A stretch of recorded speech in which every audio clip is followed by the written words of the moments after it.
In CSS file, we start to styling the first part, the header and the banner.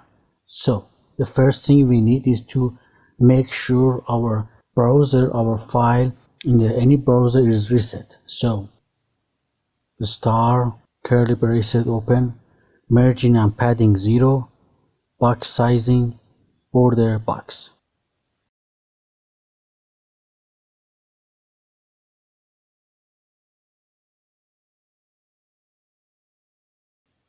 The font of the whole page be sans serif. You can choose the specific font, but for this I don't choose any font. I just name it, so the browser will choose a sans serif font for my website.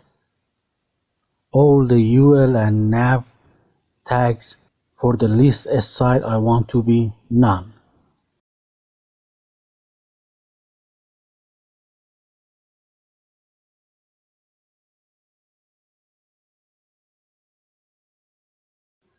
So this website so far looks like this. As you can see, there is no more bullet point for the li tag, for the home, about, service, gallery and contact, and the content start from the mouse top and the mouse left part of the browser.